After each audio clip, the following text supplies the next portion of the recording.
नमस्कार विद्यार्थी मित्रों, एक बार फिर से आप लोगों का स्वागत करता हूं मैं, प्रदीप द्विवेदी। आज हम लोग अर्थशास्त्र में चैप्टर नंबर 2 वृद्धि और विकास के निर्देशक का अभ्यास करेंगे। वैसे तो वृद्धि और विकास हम लोग समानार्थी शब्द समझते थे, अभी तक दोनों का एक ही अर्थ है ये समझते थे, पर वास्तव में अर्थशास्त्र में इन दोनों शब्दों का अर्थ अलग अलग है। तो उस अलग अलग अर्थ को समझने के लिए हम सबसे पहले एक छोटा सा उदाहरण समझेंगे। वो छोटा सा उदाहरण आपके सामने आ रहा है। उस उदाहरण में सबसे पहले कंडीशन ए आपके सामने है। कंडीशन ए क्या है? जब देश का विकास या वृद्धि नहीं हुई थी। एग्जाम्पल मैंने आपके क्लास की तरह से दिया है कि मान लो आपकी क्लास जो है वो एक देश है और उसके अंदर 40 विद्यार्थी हैं और उस क्लास के अंदर कुल 40 चॉकलेट है और हर विद्यार्थी को एक एक चॉकलेट मिल रही है। ठीक है, तो इस तरह से कुल जो आय है उस क्लास की वो हुई 40 चॉकलेट और सबको मिल गई एक एक। अब इस परिस्थिति में सुधार कैसे होगा? तो उसके लिए कंडीशन बी और कंडीशन सी, इन दोनों की तुलना करनी है। कंडीशन बी आपके सामने आ गई है। कंडीशन बी में विद्यार्थी उतने ही हैं पर चॉकलेट डबल हो गई है। तो अब क्या लग रहा है आपको? अब लग रहा है कि देश में उत्पादन बढ़ा है। किसका? चॉकलेट का। पर क्या उत्पादन बढ़ा है तो हर विद्यार्थी को लाभ हुआ है? ये देखने वाली बात है। अब देखिए यहाँ पे कि रोल नंबर 1 जो है रितेश, उसके पास 42 चॉकलेट है। पहले 1 थी, अब बढ़ कर के 42 हो गई है। रोल नंबर 2 मितेश, उसके पास 0 चॉकलेट है। पहले कितनी थी? पहले 1 थी, अब हो गई 0। और शेष जो 38 विद्यार्थी हैं, 38 विद्यार्थी हैं, उन सबके पास एक एक चॉकलेट है। तो इस तरह से कुल मिलाकर के 80 चॉकलेट है। अब क्लास के अंदर चॉकलेट का उत्पादन दुगना हुआ है, ये मान लिया। पर हर विद्यार्थी को लाभ हुआ है या हर विद्यार्थी की स्थिति में सुधार हुआ है? तो नहीं हुआ है। क्यों नहीं हुआ है? क्योंकि रितेश की आय बढ़ी है 42 गुना, लेकिन मितेश की आय जो थी उससे भी कम हो गई है, वो 0 हो गई है। तो ये जो है इसे आप वृद्धि कहेंगे, इसे विकास नहीं कहेंगे। विकास कब कहेंगे? विकास तब कहेंगे जब समाज के सभी वर्गों तक लाभ पहुंचा। एग्जाम्पल आएगा आपका कंडीशन नंबर सी में। कंडीशन सी 40 विद्यार्थी और चॉकलेट 80 है, लेकिन अब क्या हो रहा है? अब यहाँ पर हर विद्यार्थी को 2-2 चॉकलेट मिल रही है जो पहले एक एक मिल रही थी। तो यहाँ पर हर विद्यार्थी की कंडीशन में सुधार हुआ है, तो इसे हम कहेंगे विकास। वृद्धि का मतलब उत्पादन बढ़ना और विकास का मतलब है कि बढ़े हुए उत्पादन का लाभ हर समाज के हर वर्ग तक पहुँचना। ये एक संक्षिप्त रूप से आपको समझाया था। विस्तार से हम चैप्टर इसके बाद शुरू करेंगे। तो हम लोग अब चैप्टर आगे बढ़ा रहे हैं। एग्जाम्पल आपके ध्यान में रहे इसलिए खाली समझाया आपको मैंने। तो पहले हम लोग जो पढ़ने वाले हैं वो है आर्थिक वृद्धि, जिसे हम लोग इंग्लिश में कहते हैं इकोनॉमिक ग्रोथ। वो जी जो है वो थोड़ा गलत शब्द है, इकोनॉमिक के बाद जी नहीं होना चाहिए, इकोनॉमिक ग्रोथ। अब ग्रोथ का अर्थ क्या है? तो ग्रोथ का संबंध किससे है? ग्रोथ का संबंध है कुल उत्पादन वृद्धि से। देश के अंदर कुल उत्पादन अगर बढ़ता है तो हम ये कह सकते हैं कि देश के अंदर आर्थिक वृद्धि हो रही है। विकास नहीं कह सकते। विकास कब कहेंगे वो हम आगे समझेंगे। अगला है कि उत्पादन के साधन बढ़ते हैं। उत्पादन के साधन कितने हैं? 4 हैं, हम सब जानते हैं। भूमि, पूंजी, श्रम और नियोजक। ये जो साधन है इनके प्रमाण में लगातार वृद्धि होती है। यंत्रों का प्रमाण बढ़ता है, खेती के लायक ज़मीन जो है वो बढ़ती है, नियोजकों की संख्या बढ़ती है। तो इन सब में वृद्धि होती है, तो इसे भी हम लोग कहते हैं आर्थिक वृद्धि। तो छोटे छोटे से लक्षण हैं आर्थिक वृद्धि के। नेक्स्ट आ रहा है वास्तविक राष्ट्रीय आय और वास्तविक प्रति व्यक्ति आय में वृद्धि। तो वास्तविक आय अर्थात लोग अपनी आय से जितनी आवश्यकता पूरी करते थे उसकी तुलना में अब ज़्यादा आवश्यकताओं को पूरी करते हैं, तो लोगों को ज़्यादा सुविधाएं मिलती हैं। तो ये है वास्तविक राष्ट्रीय आय। प्रति व्यक्ति आय, फिर से ध्यान रखिए, प्रति व्यक्ति आय ढूंढी कैसे जाती है? प्रति व्यक्ति आय का सूत्र है कुल राष्ट्रीय आय बटे में कुल जनसंख्या। तो इसमें भी वृद्धि होती है। अगर वृद्धि हो रही है तो राष्ट्रीय आय भी बढ़ेगी और औसत प्रति व्यक्ति आय जो है उसमें भी वृद्धि देखने को मिलेगी। नेक्स्ट और आईएमपी शब्द है परिमाणात्मक परिवर्तन। परिमाणात्मक के साथ में एक शब्द और आता है गुणात्मक। परिमाणात्मक अर्थात प्रमाण, क्वांटिटी। देश के अंदर क्वांटिटी बढ़ रही है, जत्था बढ़ रहा है, कुल उत्पादन बढ़ रहा है, तो इसे हम लोग कहते हैं परिमाणात्मक परिवर्तन। और गुणात्मक, अगर लोगों की सोच बदल रही है, संस्था की ढांचा बदल रहा है, हर व्यक्ति तक लाभ पहुंच रहा है, गरीबी का प्रमाण घट रहा है, बेरोजगारी का प्रमाण घट रहा है, तो ये कहलाता है गुणात्मक परिवर्तन। पर वृद्धि अगर देश में हो रही है तो देश में मात्र परिमाणात्मक परिवर्तन अर्थात कुल उत्पादन जत्थे में वृद्धि देखने को मिलेगी, बाकी और कुछ नहीं। अगला क्या हो सकता है? उत्पादन के साधनों की पूर्ति सुरक्षित और कुछ गड़बड़ है इसके अंदर। उत्पादनों की साधनों की जो पूर्ति है ये सुरक्षित नहीं होना चाहिए, यहाँ से इसको हटा देते हैं हम लोग, सुरक्षित वर्ड ये नहीं रहेगा, इसे हम कटते हैं, कट। उत्पादन के साधनों की पूर्ति और प्राप्ति में वृद्धि। पूर्ति वो फिर से ऊपर का आ गया। उत्पादन के साधन की पूर्ति अर्थात कि जमीन पूंजी श्रम नियोजक ये ज़्यादा होते हैं, मार्केट में बाज़ार में इनकी उपलब्धि होती है और लोग आसानी से इनकी प्राप्ति कर सकते हैं, तो ये हुआ पूर्ति में वृद्धि। तो इस तरह से जो हमने पढ़ा, आर्थिक वृद्धि में इतनी चीज़ें देखने को मिलती हैं। ठीक है, उत्पादन में वृद्धि होती है, उत्पादन के साधनों में वृद्धि होती है, वास्तविक राष्ट्रीय आय और प्रति व्यक्ति आय में वृद्धि होती है, परिमाणात्मक परिवर्तन होता है और उत्पादन के साधनों की पूर्ति और प्राप्ति में वृद्धि होती है। तो इस तरह से कुल उत्पादन, खास तौर से ध्यान रखिएगा, कुल उत्पादन बढ़ता है देश का जो टोटल, जैसे हमने वहाँ पढ़ा था चॉकलेट में कि चॉकलेट 40 थी वो बढ़ करके 80 हो गई है, तो वो है आर्थिक वृद्धि। और वो विकास कब बनेगी? विकास तब बनेगी जब समाज के हर वर्ग तक लाभ पहुंचेगा। तो ये है वृद्धि और विकास का अंतर। अब हम लोग आगे पहुंच रहे हैं कि आर्थिक वृद्धि की व्याख्या क्या क्या है।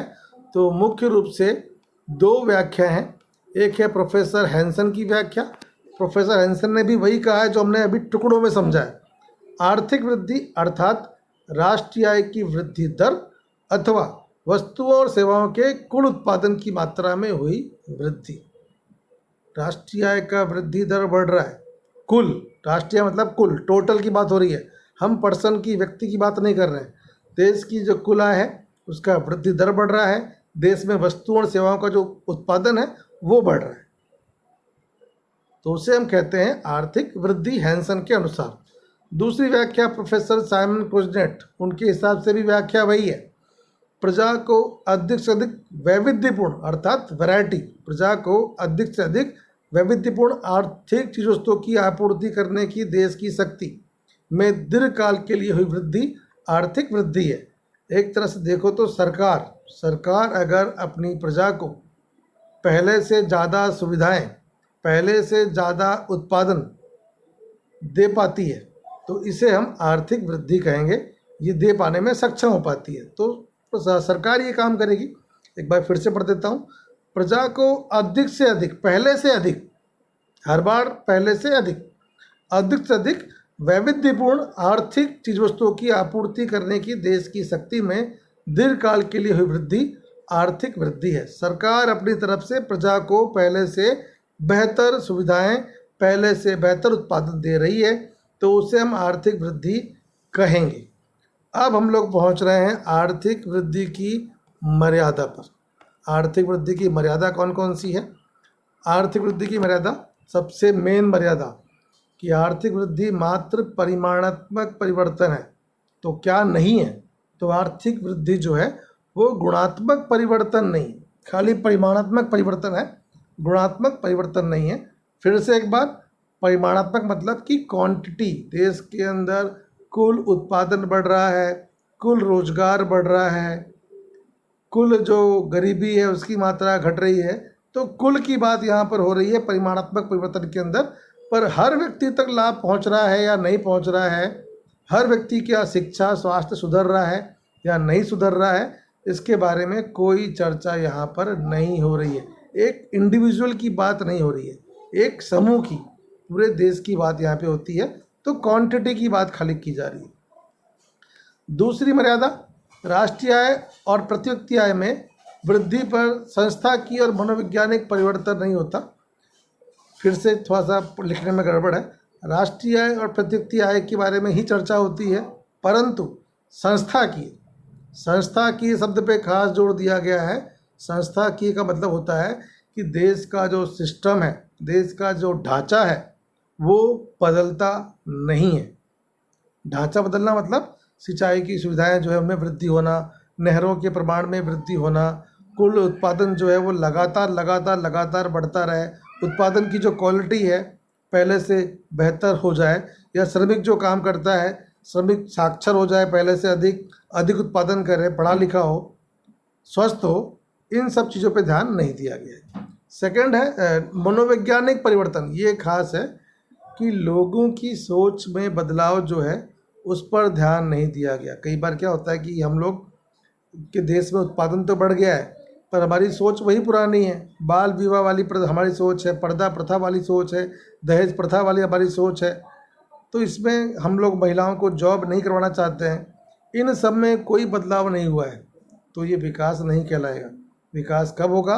जब देश के अंदर सिस्टम भी बदलेगा और साथ साथ में देश के लोगों की जो सोच है उसमें भी सकारात्मक परिवर्तन होगा, तभी हम कह पाएंगे कि देश में विकास हुआ है। तो आर्थिक वृद्धि के अंदर हम इस तरह के किसी भी मुद्दे पर ध्यान नहीं देते हैं। तीसरा बहुत ही महत्वपूर्ण जो बार बार कहा जा रहा है, जो क्लास की बात याद करो, क्लास में उत्पादन 40 से बढ़ के 80 हो गया है, तो हमने कह दिया आर्थिक वृद्धि है। पर आर्थिक वृद्धि के अंदर वितरण पर, बंटवारे पर ध्यान नहीं दिया गया है। हुआ क्या था उसमें?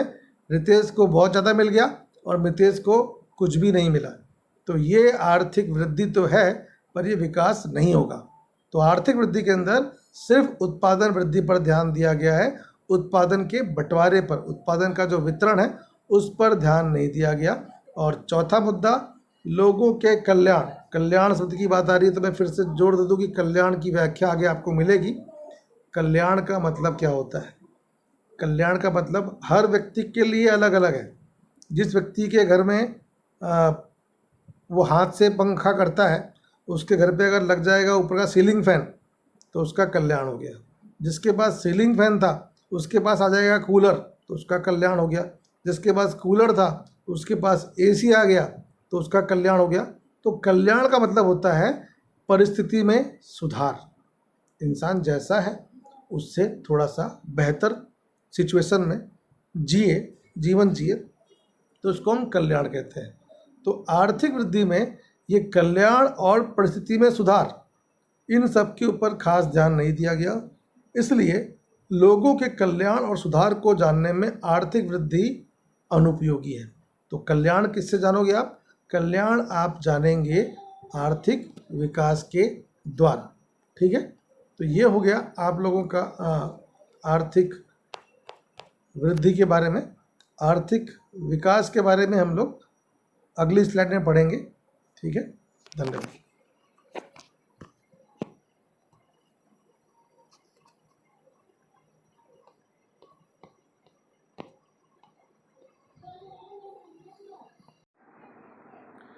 नमस्कार विद्यार्थी मित्रों, अभी तक हमने जो पढ़ा था आर्थिक वृद्धि के बारे में, अब हम लोग आगे पढ़ने वाले हैं आर्थिक विकास के बारे में। और जैसा कि बार बार बताया गया आपको, मैंने इसके पहले भी बताया था कि आर्थिक वृद्धि जो है वो छोटा ख्याल है, संकुचित ख्याल है, मर्यादित ख्याल है। और आर्थिक विकास जो है वो आर्थिक वृद्धि की तुलना में विस्तृत ख्याल है। तो अब हम लोग आर्थिक वृद्धि के बारे में पढ़ने जा रहे हैं, तो थोड़ा सा पहले हट जाएं इधर। आर्थिक विकास का अर्थ क्या है? अर्थ में बहुत सारी चीज़ें शामिल हैं, और मैं फिर से कह रहा हूँ कि आर्थिक वृद्धि पहली दूसरी सीढ़ी है और आर्थिक विकास उसके बाद की सीढ़ी है। तो अगर आर्थिक विकास तक पहुँचना है तो आर्थिक वृद्धि से होके गुजरना पड़ेगा। तो आगे का सोपान है, आगे का स्टेज है ये आर्थिक विकास। इसमें क्या क्या चीज़ें हैं? सबसे पहला और महत्वपूर्ण है, आर्थिक विकास का ख्याल विकासशील देशों के साथ संबंधित है। अब ये थोड़ा समझना ज़रूरी है कि विकासशील देश मतलब कि भारत जैसे देश, भारत जैसे देश के अंदर अगर लोगों की आय बढ़ती है तो लोग अपनी बढ़ी हुई आय को अच्छे भोजन के लिए, अच्छी शिक्षा के लिए, अच्छे स्वास्थ्य के लिए खर्च करते हैं, जिससे उनका ग्रोथ के साथ साथ उनका डेवलपमेंट होता है। विकसित देशों में ऐसा नहीं है। अगर विकसित देशों में लोगों की आय बढ़ती है तो उनके स्वास्थ्य में सुधार नहीं होता। अब क्यों नहीं होता? क्योंकि उनका स्वास्थ्य पहले से ही जितना बेहतर होना चाहिए उतना हो चुका है, उनको पैसों की कमी नहीं है। तो अगर उनके पास अधिक पैसे आते हैं तो उनके पास खाली मौज शौक की चीज़ें बढ़ती हैं, उनके स्वास्थ्य में, उनके शिक्षण में, उनकी औसत आयुष्य में कोई परिवर्तन नहीं होता। तो समझ लीजिए फिर से, आर्थिक विकास का ख्याल विकासशील देशों से संबंधित है और आर्थिक वृद्धि का ख्याल जो है वो विकसित देशों के साथ संबंधित है। दूसरा, आर्थिक विकास सतत चलने वाली प्रक्रिया है। किसी भी व्यक्ति के पास उसका स्वास्थ्य है, उसका शिक्षण है, उसका रोजगार है, वो बढ़ रहा है, लेकिन वो लगातार बढ़ना चाहिए, उसमें रुकावट नहीं आनी चाहिए। अगर रुकावट आ गई तो वो बन जाती है वृद्धि, और अगर सतत लगातार कंटिन्यू वृद्धि हो रही है तो उसको हम कहते हैं आर्थिक विकास। तो सतत चलने वाली प्रक्रिया, हाँ फिर से क्लियर कर रहा हूँ, प्रक्रिया शब्द का प्रयोग किया है। प्रक्रिया शब्द का मतलब ये है प्रक्रिया। प्रक्रिया का मतलब होता है प्रोसेस, और प्रोसेस जो रुकती नहीं है, और जब प्रोसेस रुक जाती है तो वो प्रोसेस बन जाती है घटना। तो आर्थिक विकास वो घटना नहीं है, वो है प्रक्रिया, अर्थात वो लगातार चलती रहती है। ठीक है। अगला, आर्थिक विकास किन चीज़ों का समन्वय है?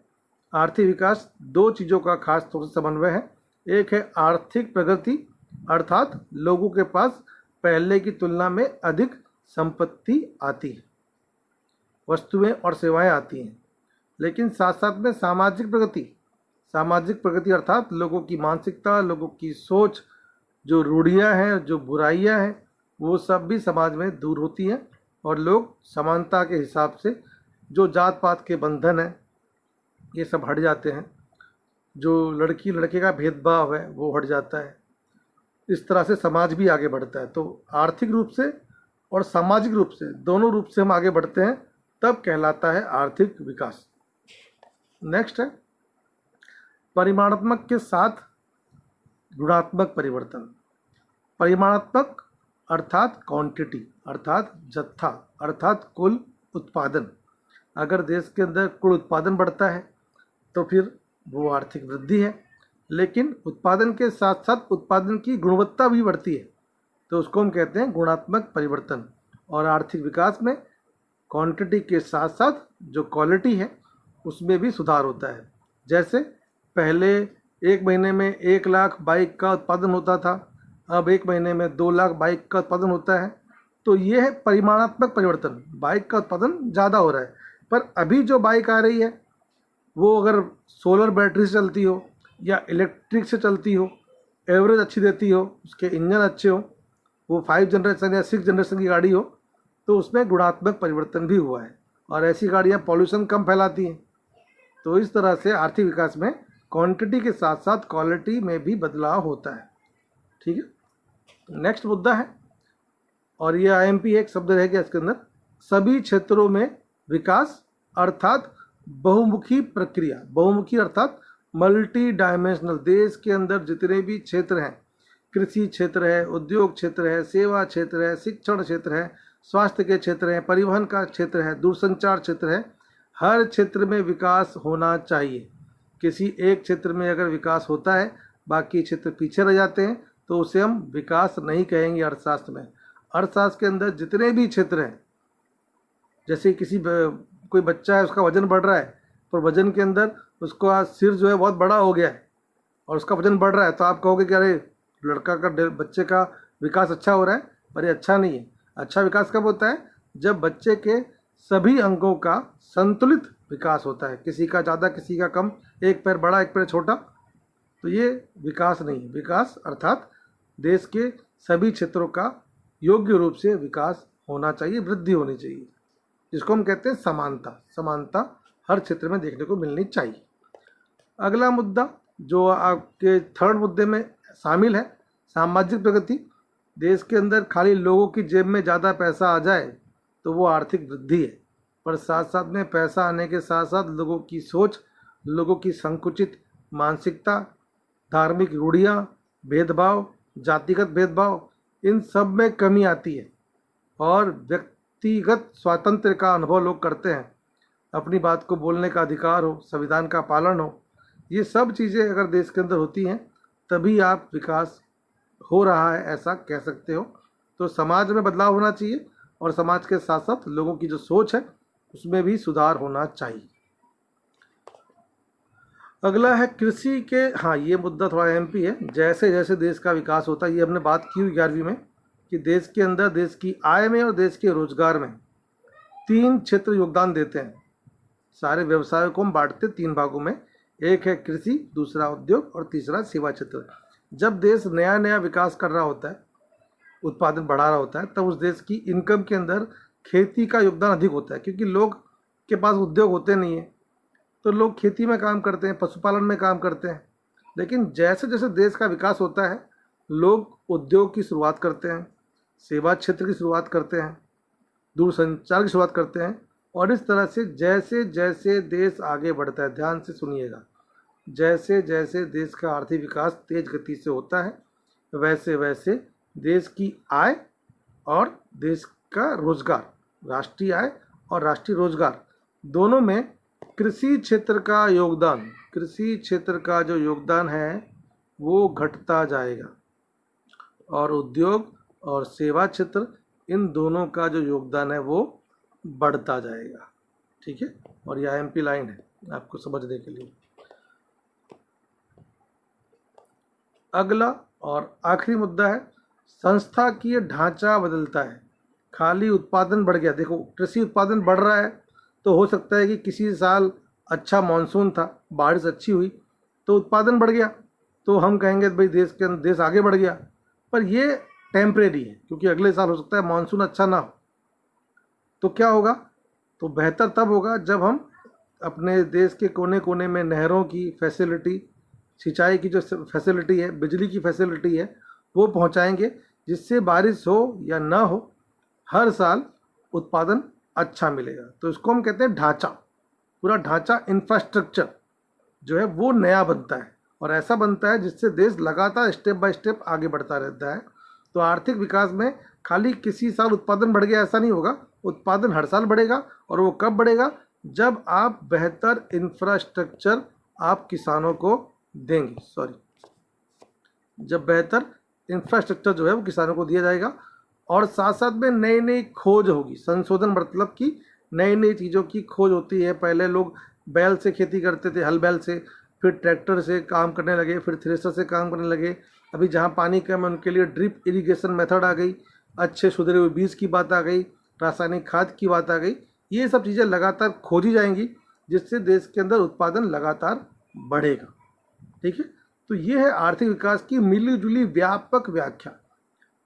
अब हम लोग इसमें थोड़ा सा आगे बढ़ेंगे।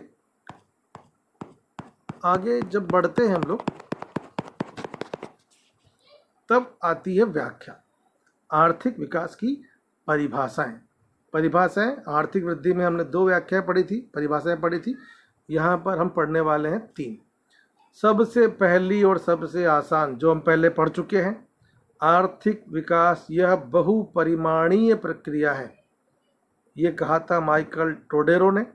और बहुपरिमाणीय मतलब कि मल्टी डायमेंशनल, अर्थात चौतरफा, हर तरफ देश के जितने भी क्षेत्र हैं, हर क्षेत्र में लगातार विकास होता है, कोई भी क्षेत्र पीछे रहता नहीं है, हर क्षेत्र में थोड़ा या ज़्यादा विकास होता है। इसलिए आर्थिक विकास यह बहुपरिमाणीय प्रक्रिया है, आईएमपी, और सबसे शॉर्ट एंड स्वीट व्याख्या है, तो याद रखिएगा इसको। अगली व्याख्या प्रोफेसर GM मेयर, उन्होंने क्या कहा था। देखिए, व्याख्या को हम बदल सकते नहीं, इसके लिए जैसा सब किताब में दिया है वैसा ही यहाँ पर है। आर्थिक विकास एक ऐसी प्रक्रिया है जिसके अंतर्गत गरीबी रेखा के नीचे जीने वाली जनसंख्या में वृद्धि ना हो। देखिए, देश आगे बढ़ रहा है, लेकिन देश जब आगे बढ़ता है तो देश में जितने गरीब हैं उनकी संख्या बढ़नी नहीं चाहिए, या तो स्थिर रहेगी या तो घटेगी, बढ़नी नहीं चाहिए, ये पहली कंडीशन। और उस कंडीशन में काम क्या हो रहा है, फिर से पढ़ दे रहा हूँ। आर्थिक विकास ऐसी प्रक्रिया जिसके अंतर्गत गरीबी रेखा के नीचे जीने वाली जनसंख्या में वृद्धि न हो और आय का वितरण अधिक असमान न हो। आपको एग्जाम्पल याद होगा जो मैंने पहले शुरुआत में दिया था कि रोल नंबर 1 रितेश के पास चॉकलेट 42 आ गई थी और मितेश के पास 0। ये है आय की असमानता। तो ये ध्यान रखना है कि गरीबों की संख्या बढ़े भी नहीं और आय की असमानता जो है वो भी ना बढ़े, और फिर क्या हो, इन शर्तों के अधीन देश की प्रति व्यक्ति आय में दीर्घकालीन वृद्धि हो। देश की प्रति व्यक्ति आय जो है वो लगातार बढ़ती रहे। प्रति व्यक्ति आय अर्थात देश की कुल आय बटे में देश की जनसंख्या। तो जो जवाब आता है वो बढ़ता रहे। जैसे हमने पढ़ा था कि चॉकलेट 2 मिलती थी फिर 3 मिले प्रति व्यक्ति, वो अच्छा है, उसमें हमको तभी समस्या नहीं है। जैसे पहले 1 थी चॉकलेट फिर 2 मिली, वो ठीक है, लेकिन समस्या कहाँ है, जब मितेश को 0 मिल गई वो समस्या है। 0 मिली मतलब वो गरीब हो गया, तो ये नहीं होना चाहिए था। और दूसरा क्या होना चाहिए था कि जो आय की असमानता 42 और 0 थी वो भी नहीं होनी चाहिए थी। तो ये 2 चीज़ें ध्यान रखनी है, गरीबों की संख्या न बढ़े और दूसरा आय की असमानता न बढ़े। इन दोनों चीज़ों को के साथ साथ में क्या बढ़े, देश के लोगों की प्रति व्यक्ति आय बढ़े। पर कैसे बढ़े, उसके लिए खास शब्द बीच में बार बार आया है, दीर्घकालीन, अर्थात लंबे समय तक उनकी आय लगातार बढ़ती रहे, तो उसे हम कहते हैं आर्थिक विकास। अब इससे ही मिली जुली व्याख्या प्रोफेसर बैकलब की है। उनकी व्याख्या क्या है, जनसंख्या स्थिर हो या बढ़ती हो, दोनों कंडीशन में जनसंख्या स्थिर हो या बढ़ती हो, परंतु उत्पादन के साधनों तथा उत्पादन की पद्धति में जन्म लेने वाली एक ऐसी प्रक्रिया है जिसके कारण प्रति व्यक्ति आय में सतत वृद्धि हो। प्रति व्यक्ति आय लगातार बढ़नी चाहिए, चाहे जनसंख्या स्थिर हो या फिर न स्थिर हो, उससे कोई खास समस्या नहीं है। और लोगों का जीवन स्तर अर्थात जीने का तरीका, हर व्यक्ति जो है वो पहले से अच्छा जीवन जिए, अच्छा भोजन ले, अच्छा स्वास्थ्य प्राप्त करे, अच्छा एजुकेशन ले, तो ये होता हो तब हम कह पाएंगे कि देश का आर्थिक विकास हो रहा है। जनसंख्या स्थिर हो या बढ़ती हो, लेकिन उत्पादन के साधनों का प्रयोग इस तरह से किया जाए ताकि लोगों की प्रति व्यक्ति आय बढ़े और जीवन स्तर जो है उसमें वृद्धि हो, सबका, कोई पीछे रहना नहीं चाहिए, तब हम कहेंगे कि आर्थिक विकास हुआ है। तो ये था आर्थिक विकास का अर्थ और उसकी व्याख्याएं। अब हम लोग इससे भी और आगे जाने वाले हैं। इससे आगे हम जो पढ़ने वाले हैं वो है लक्षण। लक्षण भी आपकी किताब के हिसाब से ही हैं और ये लॉन्ग क्वेश्चन 3 नंबर में आ सकता है, लेकिन इसके बाद वाला क्वेश्चन और आईपी रहेगा। तो फिलहाल हम इसी की बात कर लेते हैं, आर्थिक विकास और उसके लक्षण। पहला लक्षण, अब ये सारे लक्षण जो है ना मैं पढ़ा रहा हूँ आपको, ये सब आपको समझ में आ जाएंगे क्योंकि पीछे हम चर्चा कर चुके हैं। मैंने पहले भी कहा, बार बार कहा कि आर्थिक विकास घटना नहीं है, मतलब वो एक बार शुरू हो तो फिर रुकती नहीं है, आपको ऊपर ही जाना है, आगे ही बढ़ना है। तो आर्थिक विकास सतत चलने वाली प्रक्रिया है। पर याद रखिए, अगर आप 100 मीटर की दौड़ में भाग ले रहे हो तब तो आप तेज़ दौड़ लोगे, पर अगर आप अनलिमिटेड लगातार आगे बढ़ना है तब आपकी स्पीड कैसी होगी, तब आपकी स्पीड धीमी होगी। इसलिए किताब में भी लिखा हुआ है कि आर्थिक विकास जब शुरू होता है, देश जब आगे बढ़ना शुरू करता है तब उसकी गति तेज होती है, पर धीरे धीरे उसके आगे बढ़ने की जो गति है वो धीमी पड़ती जाती है। आपको एग्जाम्पल देता हूँ मैं एक, कि कोई एक विद्यार्थी है, उसके एग्ज़ाम में 100 में से 30 नंबर आते हैं। अगर मैं उसके पीछे ज़्यादा मेहनत करूँ एक साल तो 30 में से 60 आएंगे। 60 है मतलब कि डबल हो गए, बड़ा अच्छा इम्प्रूवमेंट है।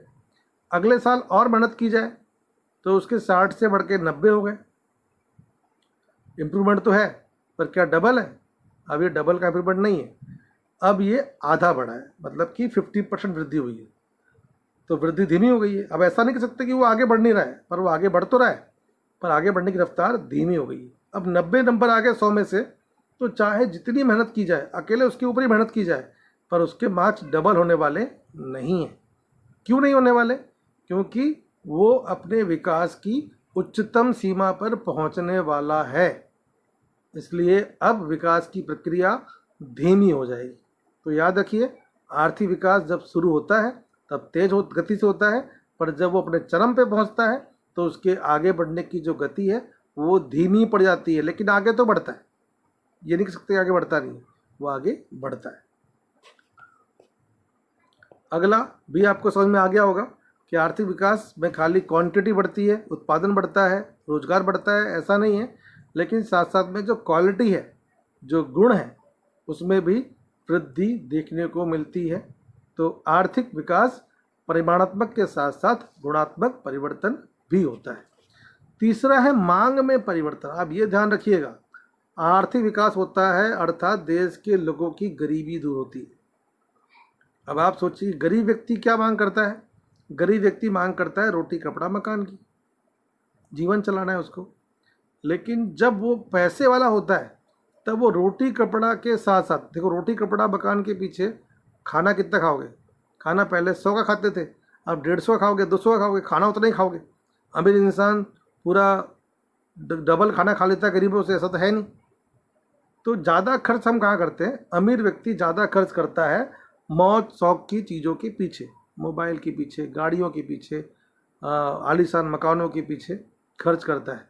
तो इसलिए जैसे जैसे देश का विकास होता है तो देश के लोगों की जो मांग है वो मौज शौक की वस्तुओं की हो जाती है। प्राथमिक वस्तु की मांग जो है वो कम रहती है तुलनात्मक रूप से। ठीक है। अगला मुद्दा है श्रम की गतिशीलता बढ़ती है। जैसे जैसे देश का विकास होगा तब देश में क्या शुरू होगा? तब देश में शुरू होगा उद्योग। उद्योग शुरू होगा तब क्या बनेगा? तब बनेंगे शहर, और शहर और उद्योग में लोगों को मिलता है रोजगार। और जब रोजगार होगा तब गांव के लोग अपने गांव को छोड़ करके रोजगार के लिए शहर में आते हैं। हम सब के पेरेंट्स, आपके पेरेंट्स, मेरे पेरेंट्स, हम जो लोग भी अहमदाबाद में हैं, हम सब के पेरेंट्स रोजगार के लिए शहर में आए। क्यों आए हैं? क्योंकि हमारे देश का विकास हो रहा है, शहर के अंदर रोजगार मिल रहे हैं। तो ये है श्रम की गतिशीलता। श्रम एक जगह से दूसरी जगह रोजगार के लिए जाता है जब देश का विकास होता है। तो ये भी है आर्थिक विकास का एक लक्षण। किताब में पढ़ते रहना। नेक्स्ट है पूंजी सर्जन में वृद्धि। पूंजी सर्जन अर्थात कि पूंजी मतलब कि नए नए जो भी यंत्र हैं, मशीनें हैं, उद्योग हैं, उनका निर्माण होता है। अब क्यों होता है वो समझिए आप। जब देश का विकास नहीं था तब लोगों की आय कम थी और पैसा बचता नहीं था। जब देश का विकास होगा, लोगों को रोजगार मिलेगा, तब लोग अपनी आवश्यकताओं को पूरा करने के बाद कुछ पैसा बचा लेते हैं, अर्थात लोगों की बचत में वृद्धि होती है। जब पैसा बचेगा तब क्या करेंगे?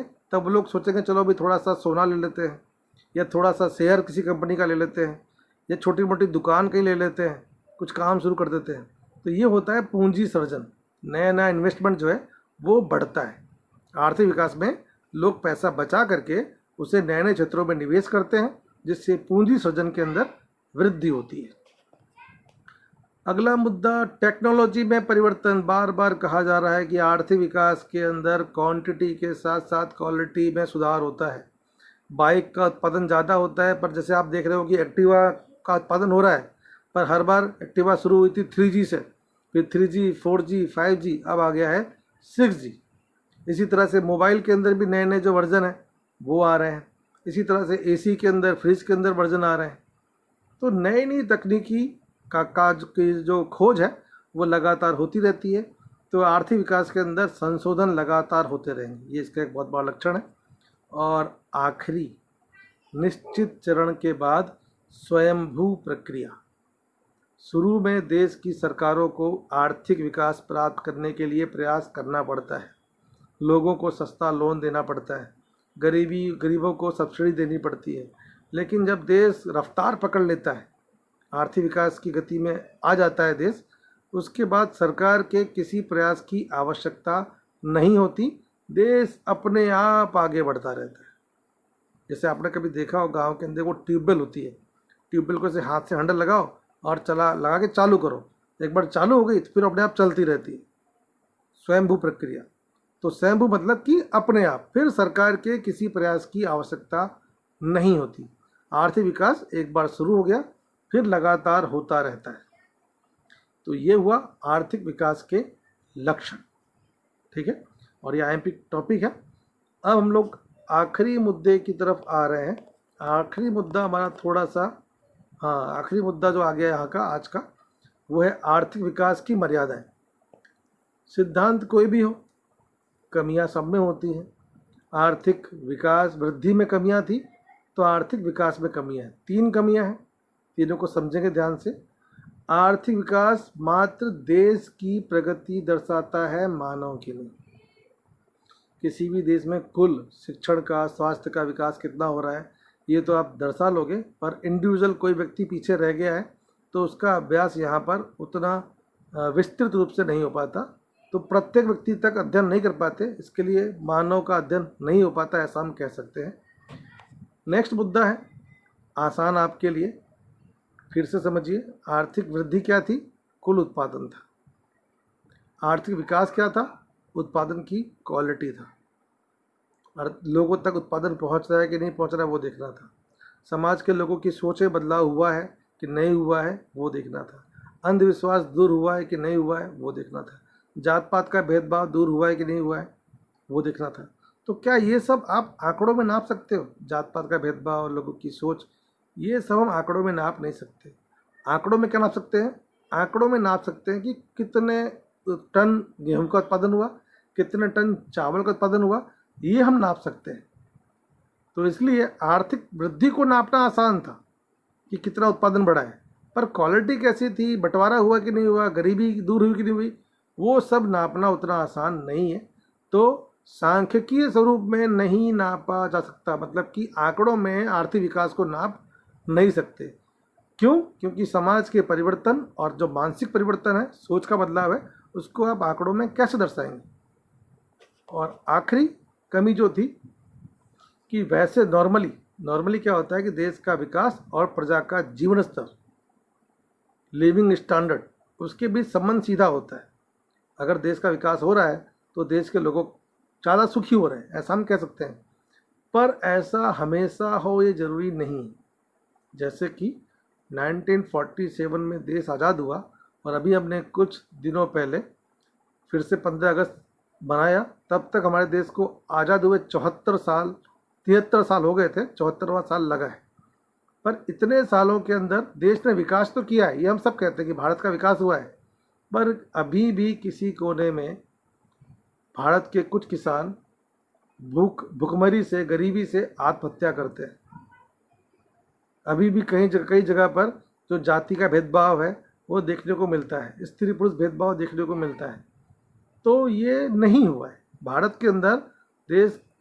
भारत का विकास तो हुआ है, पर प्रजा के जीवन स्तर में सुधार हो ही गया है, 100% हो गया है, ऐसा हम नहीं कह सकते। तो ये है आर्थिक विकास की मर्यादाएं। अब इसके बाद हम जो पढ़ने जा रहे हैं वो है मोस्ट आईएमपी अब तक का। ठीक है, तो उस पर खास ध्यान दीजिएगा। मोस्ट आईएमपी क्वेश्चन 3 नंबर में, और वो है आर्थिक वृद्धि और आर्थिक विकास के बीच का अंतर। 3 नंबर में आएगा ही आएगा। किताब के अंदर जो अंतर दिए हैं वही यहाँ पर हैं, और अभी तक जो समझाया गया है आपको, उसके हिसाब से आपको आसानी से समझ में ये आना चाहिए। तो शुरुआत कर रहे हैं। किताब में थोड़ा सा रिवर्स दिया है। किताब में आपके जो अंतर दिए हैं उसमें आर्थिक विकास पहले है और आर्थिक वृद्धि बाद में है, पर मैंने यहाँ पे थोड़ा सा आर्थिक वृद्धि को पहले लिखा है, आर्थिक विकास को बाद में लिखा है। ऐसा क्यों किया है मैंने? क्योंकि जो मैंने पहले भी कहा आपको, आर्थिक वृद्धि संकुचित ख्याल है, छोटा ख्याल है, छोटी व्याख्या है, और आर्थिक विकास विस्तृत है। तो हम छोटे से बड़े की ओर जाएंगे। किताब में बड़े से छोटे की ओर दिया हुआ है, लेकिन हम पहली दूसरी सीढ़ी से फिर अगली सीढ़ी तक पहुंचेंगे। ये इसलिए भी कहा है मैंने, क्योंकि देश के अंदर पहले जब देश आगे बढ़ता है तो देश में आर्थिक वृद्धि ही होती है, शुरुआत वृद्धि की होती है, पर बाद में जब वो लगातार होती है तो देश का विकास होता है, और जब विकास बहुत हो जाता है तब फिर अपने आप वृद्धि शुरू हो जाती है दोबारा से। आर्थिक वृद्धि एक घटना है। घटना का अपोजिट क्या बताया था आपको? प्रक्रिया। आर्थिक वृद्धि घटना है, अर्थात देश के अंदर जो भी वृद्धि हो रही है वो हुई, नहीं हुई, ज़्यादा हुई, कम हुई, वो प्रक्रिया रुक जाती है। तो आर्थिक वृद्धि घटना है, लेकिन आर्थिक विकास एक प्रक्रिया है जो सतत लगातार आगे बढ़ती है, चाहे धीमी गति से ही क्यों ना बढ़े। तो आर्थिक विकास प्रक्रिया है और आर्थिक वृद्धि घटना है।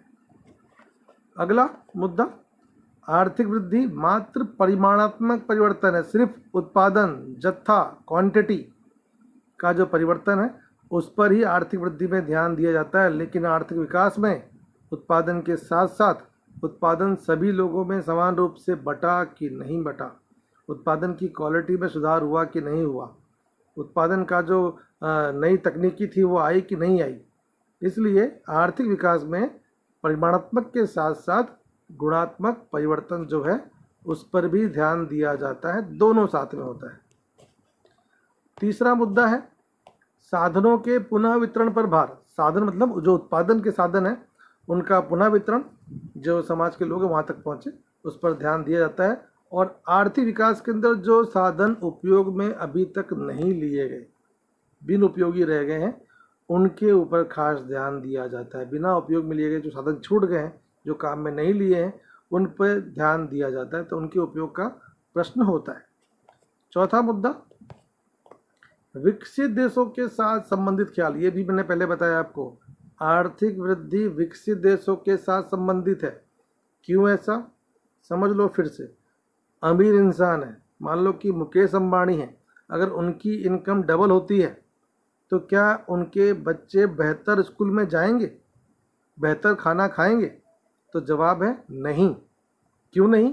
क्योंकि वो पहले से ही जितना बेहतर उपलब्ध दुनिया में वो खा रहे, ठीक है। तो उनकी आय बढ़ती है तो विकास पर असर पड़ता नहीं। विकास कब होगा? जब आप बेहतर भोजन करते हैं, बेहतर एजुकेशन लेते हैं। इसलिए आर्थिक विकास जो है उसका संबंध विकासशील देशों से है। गरीब देश के अंदर जो व्यक्ति है, अगर उसकी आय बढ़ेगी तो वो बेहतर भोजन लेगा, बेहतर एजुकेशन लेगा, और हम कहेंगे कि हाँ उस व्यक्ति का विकास हुआ है। विकास मतलब कि व्यक्ति का विकास, व्यक्ति की सोच का विकास। तो ये सब कहाँ होगा? ये सब गरीब देश में होगा। जहाँ पिछड़े हैं वहाँ विकास होगा, जहाँ पिछड़े हैं ही नहीं, आगे बढ़ चुके हैं, उनका विकास तो अब स्कोप बचा ही नहीं, स्कोप का विकास का चांस बचा ही नहीं वहाँ पर, तो वहाँ विकास होने वाला नहीं है। तो ये एक ध्यान रखना, ये आपको 1 नंबर में एग्जाम के अंदर आ सकता है, MCQ टाइप के अंदर। अगला है मापने का कार्य सरल। अभी थोड़ी देर पहले चर्चा हुई कि आर्थिक वृद्धि के अंदर हम कुल उत्पादन को नापते हैं, तो आप इसको नाप सकते हो। उत्पादन मतलब कितना किलो हुआ, कितना मीटर हुआ, कितना लीटर हुआ, आप नाप सकते हो। लेकिन आर्थिक विकास नापने का काम मुश्किल है। क्यों मुश्किल है?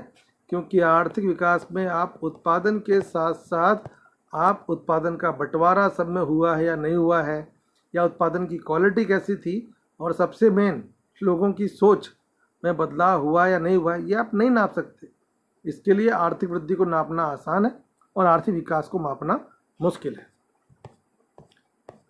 छठा मुद्दा, वृद्धि की संकल्पना सीमित है। आर्थिक वृद्धि की संकल्पना सीमित है, वो आपको दिख ही रहा है, क्योंकि आर्थिक वृद्धि जो है वो घटना है, खाली परिमाणात्मक परिवर्तन पर ध्यान देते हैं। आर्थिक विकास क्या है? आर्थिक विकास परिमाणात्मक पे ध्यान देते हैं, लेकिन साथ साथ में जो गुणात्मक परिवर्तन है उस पर भी ध्यान दिया जाता है। इसके लिए आर्थिक वृद्धि की संकल्पना जो है वो सीमित है, और आर्थिक विकास जो है उसकी संकल्पना विस्तृत है, विशाल है। तो ये खास समझेंगे। अगला मुद्दा, आर्थिक वृद्धि जो है उसका संबंध प्रति व्यक्ति आय की वृद्धि से। समझिए आप, आर्थिक वृद्धि हो चाहे आर्थिक विकास हो, दोनों का संबंध प्रति व्यक्ति आय से है, पर आर्थिक वृद्धि का मतलब संबंध प्रति व्यक्ति आय की वृद्धि से है। प्रति व्यक्ति आय की ये वृद्धि से है। और जो आर्थिक विकास है उसका संबंध प्रति व्यक्ति आय के वितरण से है। वितरण मतलब बंटवारा। सब लोगों की आय बढ़नी चाहिए, कोई भी पीछे रहना नहीं चाहिए। किसी व्यक्ति को 0 चॉकलेट, किसी को 42, ऐसा नहीं होना चाहिए, ठीक है। प्रति व्यक्ति आय क्या है? प्रति व्यक्ति आय हर व्यक्ति की आय नहीं है। प्रति व्यक्ति आय हर व्यक्ति की आय का औसत है। औसत, जैसे बताया था 80 चॉकलेट है 40 बच्चों के बीच में, तो प्रति व्यक्ति चॉकलेट कितनी है? 2, पर वो आय की वृद्धि है। पर हर व्यक्ति को 2 मिल रही है कि नहीं मिल रही है? अगर ये चेक करने जाते हो तो ये होता है वितरण। तो आर्थिक विकास जो है वो वितरण पर ध्यान देते हैं, अर्थात हर बच्चे तक जो बढ़ी हुई आय है वो पहुंची है नहीं पहुंची है, हर नागरिक तक लाभ पहुंचा कि नहीं पहुंचा है, उस पर ध्यान दिया जाता है। अगला जो मुद्दा है, 8वां मुद्दा, वो है आर्थिक वृद्धि तीव्र होती है। आर्थिक वृद्धि एक घटना है, कुछ समय के लिए होती है, तो वो तेज गति से होगी। मैंने बताया आपको 100 मीटर की दौड़ में आप तेज दौड़ते हैं, पर जब लगातार दौड़ना है मैराथन दौड़ में, तो वहाँ पे आप धीमे दौड़ते हैं। तो आर्थिक वृद्धि तेज गति से होती है, लेकिन उसी तरह उसके सामने जो आर्थिक विकास है वो प्रक्रिया धीमी है। धीमी क्यों है? देखो, ये भी शुरुआत में तेज होगी, पर एक चरम पे पहुंचने के बाद वो धीमी हो जाएगी, वो लगातार उतनी तेज नहीं बनी रहेगी। जैसे छोटा सा पेड़ होता है, जब पेड़ आगे बढ़ता है, पेड़ तो शुरू में छोटा होता है पेड़, तो तेज़ी से बढ़ता है, पर जब एक लिमिट के बाद फिर उसके बढ़ने की रफ्तार, चाहे पेड़ हो चाहे हम हो, हम सब में जो समस्या है वो थोड़ी सी रहती है, हम उतना नहीं हो पाता। खैर, लंबाई तो हमारी बढ़ती नहीं है, पर कई बार हम फैलते थोड़े से ज़्यादा हैं। आखिरी मुद्दा, 9वां मुद्दा आपका जो आ रहा है, ये भी समझिएगा ध्यान से। इसको समझने से पहले एग्जाम्पल सुन लो कि आर्थिक वृद्धि पहली दूसरी सीढ़ी है और आर्थिक विकास उसके बाद में आने वाली सीढ़ी है। तो आर्थिक वृद्धि जो है वो करने के लिए आर्थिक विकास की ज़रूरत नहीं है। इसलिए क्या कहा है? आर्थिक विकास के बिना आर्थिक वृद्धि संभव है। देश में उत्पादन बढ़ना है तो उत्पादन बढ़ जाएगा, उसके लिए लोगों में बटा नहीं बटा मतलब नहीं, लेकिन अगर आपको आर्थिक विकास करना है तब आर्थिक वृद्धि होनी चाहिए। अब इसको मैं एक बार समझा दूँ, आखिरी मुद्दा ये आपका। फिर से हम पहुँचते हैं उसी एग्जाम्पल पर, चॉकलेट पर। उसमें क्या था कि हर व्यक्ति को एक चॉकलेट मिलती थी, अब हमको 2 देनी है। अगर हमको 2 देनी है तब क्या होगा? तब हमें देश का कुल उत्पादन जो 40 था, 40 चॉकलेट था, वो बढ़ा कर कितना करना पड़ेगा? 80 करना पड़ेगा। तो 40 से जब 80 किया तब क्या हुआ? तब उत्पादन बढ़ा। उत्पादन बढ़ा मतलब कौन सा परिवर्तन हुआ? उत्पादन बढ़ा मतलब हुआ ये आर्थिक वृद्धि। अब उस बढ़े हुए उत्पादन को लोगों को हम जब समान रूप से बांट देंगे, हर बच्चे को 2-2 टॉफ़ी दे देंगे, तब वो बन जाएगा आर्थिक विकास। इसलिए कहा गया है कि अगर सबको समान रूप से बांटना है तो पहले उत्पादन तो बढ़ना चाहिए। अगर चॉकलेट मिलेगी नहीं ज़्यादा तो कैसे ज़्यादा बांटोगे आप? तो आर्थिक वृद्धि पहले होनी चाहिए, और आर्थिक वृद्धि जब होगी तो उसके बाद ही आप आर्थिक विकास कर पाओगे। तो आर्थिक विकास के लिए आर्थिक वृद्धि जरूरी है, पर आर्थिक वृद्धि के लिए आर्थिक विकास जरूरी नहीं है। ये था आपका आखिरी मुद्दा। इसके बाद हम बहुत जल्दी आएंगे। फिलहाल आप लोग ध्यान से पढ़िएगा। धन्यवाद। जय हिंद, जय भारत।